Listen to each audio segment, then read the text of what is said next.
कहानी की शुरुआत होती है उस पल से जब अस्पताल में बेहोश पड़ी अनु को आर्यवर्धन अपनी बाहों में उठाकर लेकर घर लौटता है। वहां घर में मानसी और हर्ष अपनी एनिवर्सरी का ग्रैंड सेलिब्रेशन कर रहे थे। मेहमान, लाइट्स, सजावट, हर तरफ खुशी और शोर शराबा था। लेकिन जैसे ही आर्यवर्धन ने कदम रखा, माहौल एकदम से बदल गया। सबकी नजरें एक साथ उसी पर टिक गईं, क्योंकि आर्यवर्धन ने किसी और को नहीं, अनु को अपनी गोद में उठा रखा था। मानसी और हर्ष दोनों के चेहरे पर एक ही भाव था, शौक।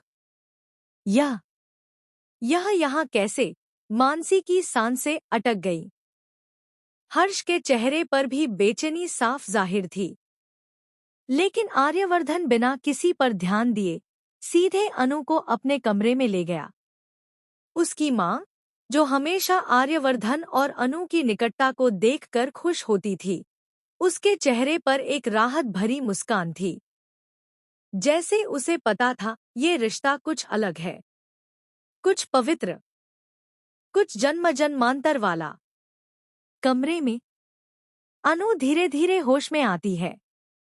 उसकी आंखों के सामने अतीत की धुंधले चित्र साफ होने लगते हैं। उसे याद आने लगता है वो महल, वो सिंदूर, वो विवाह मंडप, और सबसे ज्यादा आर्यवर्धन। हाँ, यही सच है।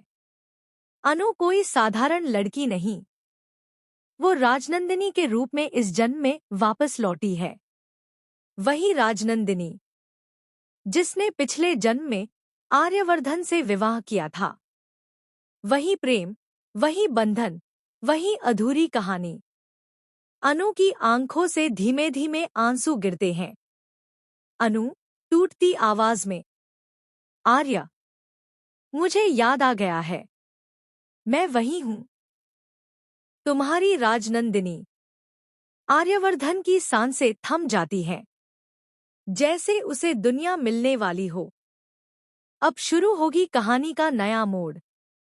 सीरियल तुम से तुम तक के आने वाले एपिसोड में अब देखने मिलेगा सबसे बड़ा इमोशनल ट्विस्ट। आर्यवर्धन और अनु के बीच की सारी दूरियां अब खत्म हो जाएंगी। उनकी आत्माओं का रिश्ता अब वापस जुड़ चुका है।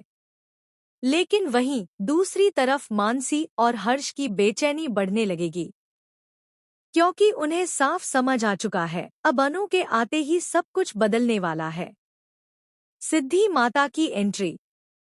इसी बीच पुष्पा गोपाल के घर सिद्धि माता की एंट्री होगी। वह स्पष्ट शब्दों में चेतावनी देंगी। सिद्धि माता, अनु को पिछले जन्म की याद आ चुकी है।